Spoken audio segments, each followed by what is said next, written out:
Hello friends, अब हम बात करेंगे टेबल के और एडवांस वर्जन की कि हम टेबल को कैसे और अच्छा बना सकते हैं और एडवांस बना सकते हैं। तो चलिए नया प्रोजेक्ट ले लेते हैं। लास्ट प्रोजेक्ट ये आपके सामने ही खुला हुआ है जो लास्ट हमने पढ़ाया था। और न्यू प्रोजेक्ट ले लेते हैं और इसको हम सेव कर लेते हैं। सेशन कहाँ सेव करना है आप लोगों को फिर से बता दें। आपको हमेशा डेस्कटॉप पे आके जो आपने फोल्डर बना रखा है जिस नाम से भी उसी के अंदर सेव करिएगा। तो मैं यहाँ पे लेता हूँ सेशन 9.html और ठीक है। और यहाँ मैं बेसिक सा HTML टैग ले लिया अपना, हेड, टाइटल, और यहाँ पे ले लेते हैं टेबल टैग। यहाँ पे हमने ले लिया बॉडी। हमने लास्ट टाइम जो टेबल बनाया था वो एक बेसिक सा टेबल था जो ये रहा आपके सामने ही है, सेशन 8। ये देखिए बेसिक सा टेबल बनाया था। इस टेबल में हमने बहुत सारी चीजें सीखी थी लेकिन हमने बहुत सारी चीजें आपको नहीं बताई थी बिकॉज ये बेसिक सा स्ट्रक्चर बताना सिखाया था। तो अब बात करते हैं थोड़ा सा एडवांस टेबल की। तो हम वापस आते हैं इसमें और यहाँ पे सिंपली एक टेबल डिफाइन करते हैं आपको। तो यहाँ पे हमने टेबल लिया, टीआर लिया, टीडी लिया। देखिए टेबल के अंदर जो मैंने एट्रीब्यूट्स लिए थे मैं यहाँ पे फिर से डिफाइन कर देता हूँ। बॉर्डर ले लिया मैंने, बॉर्डर ले लिया हमने 1 का, सेल स्पेसिंग ले लिया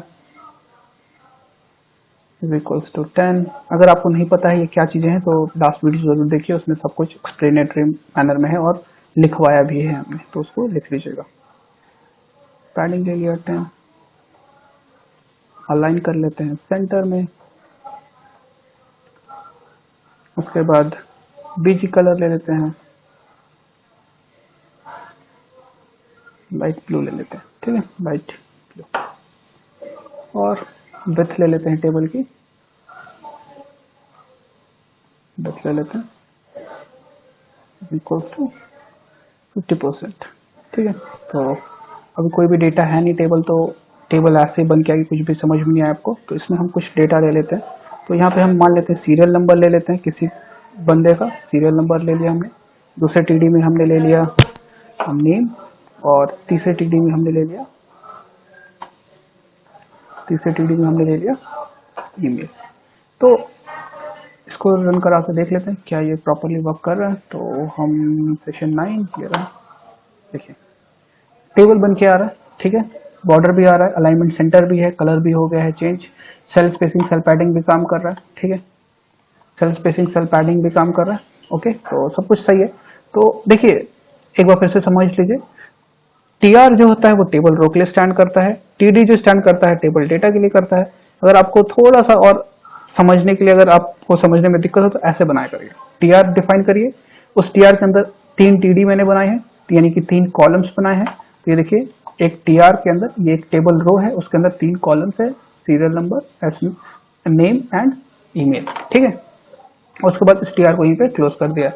और अगले टीआर में मैंने क्या दिया, टीआर पहले टीडी में डाल दिया मैंने नेम ले लिया अनुज, फिर टीडी, फिर इसके अंदर मैंने ले लिया, सॉरी पहला वाला टीडी के अंदर क्या है, सीरियल नंबर, तो you have to write serial number here. So serial number is equals to 101, name is equals to Anuj and TD, और यहाँ पे हमने ईमेल ले लिया anuj@gmail.com। तो देखिए मैंने किया रिफ्रेश, ये देखिए पहले वाले सीरियल नंबर के नीचे क्या है, सीरियल नंबर आ गया, नेम आ गया और ईमेल आईडी आ गया, ठीक है। उसके बाद एक और ले लेते हैं, इसी तरीके से एक और डेटा डाल लेते हैं। तो हम यहाँ पे एक और टीआर लिया, एक और टीडी लिया, इस टीडी के अंदर मैंने 102 डिफाइन किया। फिर उसके बाद एक और टीडी लिया, इस टीडी के अंदर एक और नाम ले लिया मैंने, ठीक है, आशीष ले लिया, फिर टीडी और इसके अंदर ईमेल आईडी ले लिया .com, ठीक है। तो इसको भी सेव करते हैं। देखिए दूसरा टीआर लिया है, एक और टेबल रो बनाया है, उसके अंदर पहला टीडी सीरियल नंबर के नीचे जाएगा, दूसरा आशीष उसके नीचे नेम के नीचे जाएगा, और ये किसके नीचे जाएगा, आपके ईमेल आईडी के नीचे। तो यहाँ पे मैंने किया रिफ्रेश और देखिए 102 आशीष और आशीष@gmail.com, टीडी सॉरी टी आर, और यहाँ पे इसको थोड़ा सा डिफ्रेंशिएट करके लिखें जिससे आप लोगों को लिखने में कोई डाउट ना हो। तो टी डी, उसके बाद 103 मैंने आईडी लिया, उसके बाद टी डी, उसके बाद मैंने यहाँ पे लिया फान टी डी, और यहाँ लिया farm@gmail.com। ठीक है, और देखिए मैं इसको रन कराता हूँ। तो 103 irfan@gmail.com। ठीक है, तो आप लोगों को सिंपली इस तरीके से भी बना सकते हो, जैसे कि मैंने इसमें बना के दिखाया आपको कि टी आर ऊपर डिफाइन करिए, उसके बाद उसके रोज को डिफाइन करिए, सॉरी कॉलम्स को डिफाइन करिए और रो को क्लोज कर दीजिए। फिर से नया रो बनाइए, उसके कॉलम्स को डिफाइन करिए, उसके रो को क्लोज कर दीजिए। ठीक है, तो मैंने आपको प्रीवियस लेक्चर में बताया था कि जब भी हम हेडिंग्स लेते हैं, जैसे कि सीरियल नंबर हो गया, नेम हो गया और ईमेल हो गया, ये क्या है एट्रीब्यूट से, चाहे हेडिंग्स जो भी आप बोलते हो, तो इसको किससे डिफाइन करिए, टी एच से, टी डी से नहीं। बिकॉज आपका ये थोड़ा सा बोल्ड पहले से ही आएगा, आपको बोल्ड लिखना नहीं पड़ेगा, आपको इसको बोल्ड करने की जरूरत नहीं है। तो आप यहाँ पे टी एच ले लो, because it stand for table heading. तो ये आपकी हेडिंग्स हैं। तो देखिए आपकी टेबल हेडिंग, ये देखिए बाय डिफॉल्ट ये सेंटर में अलाइन हो गई और बोल्ड हो गई। ठीक है, अब बात करते हैं हम इस नॉर्मल सा टेबल जो है, लास्ट जो टेबल बनाया था बिल्कुल उसी की तरीके से ये बना हुआ है। अब हम इसमें बात करते हैं कि यार हमें इस टेबल का एक नाम चाहिए, टेबल का एक हेडिंग चाहिए। तो मैं क्या कर सकता हूँ, देखिए मैं यहाँ पे जाके चुपचाप लिख सकता हूँ table heading is equals to, मैंने लिख दिया स्टूडेंट टेबल, स्टूडेंट टेबल। ठीक है, ये देखिए स्टूडेंट टेबल है, H1 का यूज करके मैंने स्टूडेंट टेबल। लेकिन स्टूडेंट टेबल कहाँ लिख के आ रहा है, ये लेफ्ट साइड कॉर्नर में लिख के आ रहा है। तो मैं इसको अगर क्या करूंगा, मैं इसको अलाइन कर लेता हूँ सेंटर, अलाइन कर लेता हूँ सेंटर, जिससे वो मेरे टेबल के ऊपर आ जाए।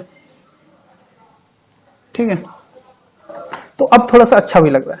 ठीक है, लेकिन अगर मान लीजिए मुझे ये जो स्टूडेंट टेबल लिखा हुआ है, इसके ऊपर मुझे ये स्टूडेंट टेबल यहाँ बाहर नहीं लिखना चाहिए, मैं इस टेबल के अंदर ही चाहता हूं कि ये स्टूडेंट टेबल लिख के आए। मतलब इन तीनों कॉलम 1 2 3 जो तीनों कॉलम है, इसके जस्ट ऊपर लिख के आए स्टूडेंट टेबल, यानी कि ये बॉक्स के अंदर ही लिखा हो स्टूडेंट टेबल। कैसे करेंगे वो, तो यहाँ पे मैं देखिए क्या करूंगा, ये जो टेबल जहां पे हमने सीरियल नंबर लिखा है, मैं उसके ऊपर चाहता हूं, तो मैं टीआर कहां लिखूंगा, जस्ट इसके ऊपर लिखूंगा। ये जो सीरियल नंबर है जस्ट इसके ऊपर चाहता हूं स्टूडेंट टेबल लिखा हुआ, तो इसको मैं हटा देता हूँ, जो इससे कंफ्यूजन ना हो आपको।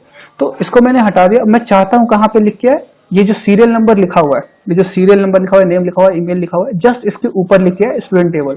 तो मैं यहाँ पे क्या करूंगा, टीआर लिखूंगा, ठीक है, टीडी लिखूंगा, और टीडी में मैंने क्या लिख दिया, स्टूडेंट टेबल। ठीक है, तो देखते हैं कैसा कैसा दिख रहा है ये देखिए स्टूडेंट टेबल तो लिख के आ गया, कोई प्रॉब्लम नहीं है। लेकिन एक बड़ी प्रॉब्लम ये दिख रही है आपको कि यार ये जो है स्टूडेंट टेबल, ये सिर्फ सीरियल नंबर के ऊपर लिख के आ रहा है। हमें कहाँ चाहिए, ये पूरे पूरे टेबल के सेंटर में चाहिए, यानी कि ये जो बॉक्स है ये यहाँ पे ना क्लोज हो, ये यहाँ पे क्लोज हो, प्लस मेरा जो स्टूडेंट टेबल लिखा हुआ है वो कहाँ पे आ जाए, इस दोनों के बीच में, ईमेल और ये जो नेम है और ये जो एरिया है यहाँ पे लिख के आ जाए। तो उसको कैसे करना है, यहाँ पे हमें यूज करना है कॉल स्पैन। क्या यूज करना है, कॉल स्पैन। कॉल स्पैन का क्या मतलब होता है, कॉल स्पैन का होता है मर्ज करना। जैसे मेरे पास कितने कॉलम्स है, 1 2 3, मैं इन तीनों कॉलम्स को क्या करूंगा, मर्ज। इसीलिए मैं यहाँ पे क्या लिखूंगा, कॉल स्पैन 3। और मैं देखिए करता हूँ रिफ्रेश, ये देखिए ये जो बॉक्स यहाँ पे बन के आ रहा था, वो बॉक्स कहाँ पे चला गया, यहाँ पे। और अब मैं इसको क्या कर दूंगा, इसको अलाइन कर दूंगा कहाँ पे, सेंटर में। तो सेंटर में अलाइन करने के लिए हमारे पास, हमको मालूम है कि हम यहाँ पे टीडी की जगह क्या लिख सकते हैं, टीएच लिख सकते हैं, ये ऑटोमेटिकली सेंटर में चला जाएगा और बोल्ड हो जाएगा। तो मैंने टीएच कर दिया इसको, और देखिए इसको करते हैं रिफ्रेश, ये देखिए स्टूडेंट टेबल कहाँ पे आ गया, सेंटर में। क्योंकि ये फिर से एक बार समझ लीजिए, मैं एक बार फिर से एक्सप्लेन करता हूँ। TR stand for table row, मैंने एक टेबल का रो लिया, उसके अंदर मैंने क्या डिफाइन किया, टीडी चाहे टीएच डिफाइन किया। टीएच डिफाइन करने के बाद मैंने उसके अंदर लिख दिया स्टूडेंट टेबल। तो वो स्टूडेंट टेबल लिख के तो आ गया था, लेकिन वो आ कहाँ पे रहा था, यहीं पे, ये जो टेबल का जो बॉर्डर है वो यहीं पे क्लोज था, ये जो सेल का बॉर्डर था वो यहीं पे क्लोज था। तो मुझे ये क्या चाहिए था, पूरे पूरे टेबल के ऊपर चाहिए था, मतलब इस सीरियल नंबर, नेम और ईमेल आईडी के ऊपर ही आना चाहिए। तो इसी के लिए मैंने यहाँ पे क्या यूज किया, कॉल स्पैन 3। कॉल स्पैन 3 का मतलब क्या है कि ये 3 कॉलम्स जो नीचे हैं, 1 2 3, इन तीनों कॉलम्स को मर्ज करना है यहाँ पे।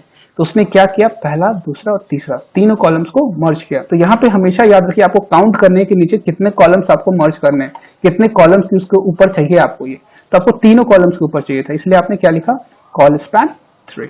ये इसी की वजह से किस पे आ गया, तीनों कॉलम्स के ऊपर आ गया। आपको अगर इसका थोड़ा सा फॉन्ट साइज बड़ा करना है तो कोई प्रॉब्लम नहीं है, यहाँ पे जाइए और यहाँ पे लिख दीजिए H1 और इस H1 को यहाँ पे क्लोज कर दीजिए /H, ठीक है, /H1 और इसको हम करते हैं रिफ्रेश। ये देखिए, so it's look much better from previous, थोड़ा सा अच्छा दिख रहा है आपको प्रीवियस वाले से। अगर आप इसका बैकग्राउंड कलर भी चेंज करना चाहते हो, आप चाहते हो कि ये जो लाइट ब्लू लगा हुआ है ये कलर ना हो कि इसका बैकग्राउंड कलर कुछ और है, तो आप यहाँ पे सिंपली जाके यहाँ पे डिफाइन भी कर सकते हो, PG colour is equals to, इसका बीजी कलर ले लेता हूँ, क्या लें आप बताइए, light yellow will be more preferable, और इसको मैं कहते हैं रिफ्रेश। देखिए स्टूडेंट टेबल लाइट येलो ले लिया हमने, थोड़ा सा आप इसको और कस्टमाइज कर सकते हो, ठीक है। तो आपको कॉल स्पैन समझना है, आज सबसे इंपॉर्टेंट चीज है कॉल स्पैन।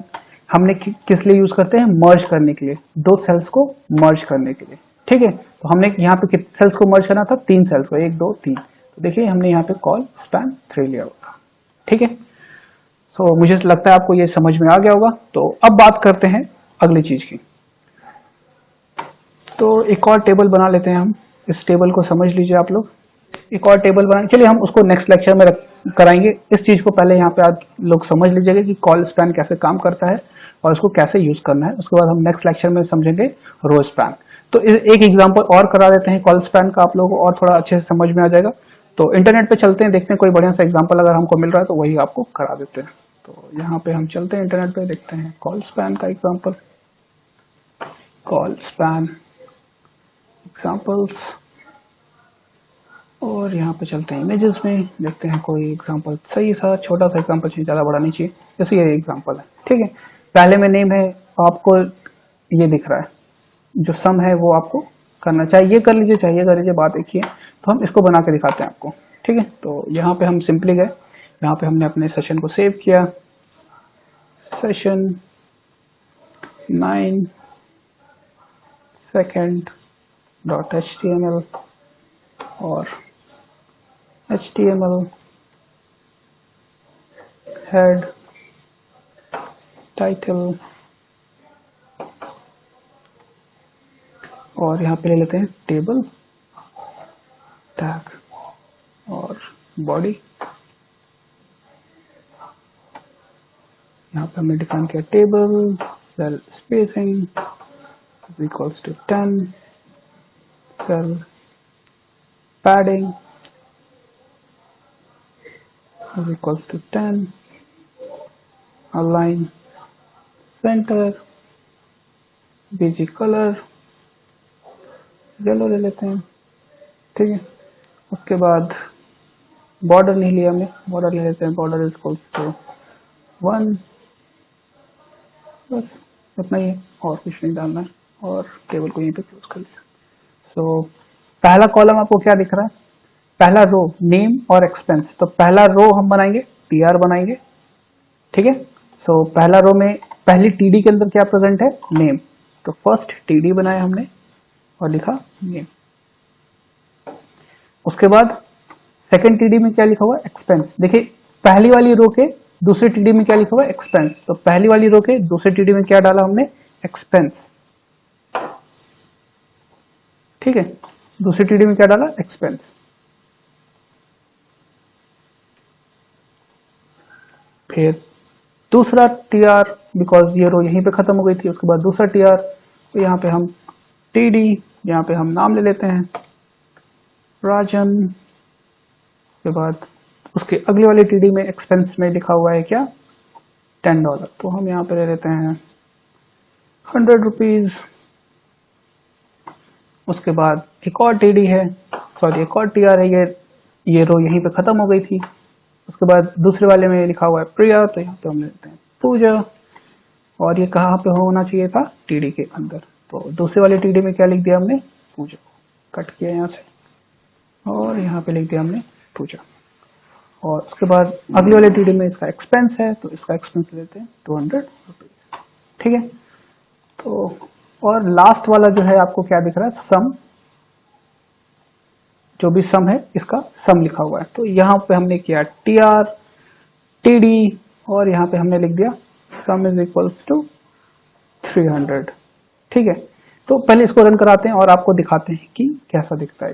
तो ये देखिए, और यहाँ पे रहा 9 सेकेंड। तो ये देखिए सम जो है वो आ तो रहा है, टेबल जो है बिल्कुल सही बना है और सम आ भी रहा है जस्ट उसके नीचे, लेकिन हमें क्या करना है, इन दोनों कॉलम्स को क्या करना होगा, मर्ज। तो हमें यहाँ पे क्या लगाना चाहिए, TD colspan is equals to 2 और सेव कर लेते हैं और चलिए देखते हैं क्या बन गया।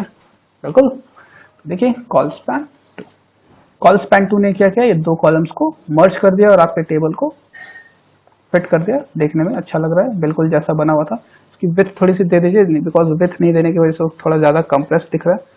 तो विड्थ इज इक्वल्स टू, मैं ले लेता हूँ 40% और रिफ्रेश कर लेते हैं इसको, ठीक है। तो बहुत ही ज्यादा हो गया ये, तो इसको अप्रोक्स 30 ले लेते हैं, ठीक है, 30% और रिफ्रेश कर लेते हैं, ठीक है। तो पहले से बेटर है, ठीक है। तो आप यहाँ पे आप सिंपली देख सकते हो कि आपका जो टेबल है बिल्कुल वैसा ही बन गया जैसा ये टेबल बना हुआ था। ये सेंटर में अलाइन आपको दिख रहा है, तो अगर आप उसको सेंटर में भेजना है तो आप सिंपली यहाँ पे क्या लिख सकते हो, अलाइन सेंटर। अगर आप उसको बोल्ड नहीं करना है और सिर्फ अलाइन सेंटर करना है तो आप यहाँ पे क्या लिख सकते हो, अलाइन सेंटर। यहाँ पे क्या लिख सकते हो, अलाइन सेंटर। तो आपका जो सम है वो ऑटोमेटिकली कहाँ चला जाएगा, सेंटर में, ठीक है। So this is all about this call span tag. आपको समझ में आ गया होगा, नेम और यहाँ पे कॉल स्पैन। तो थैंक यू फॉर वॉचिंग और आप लोग इस चैनल को जरूर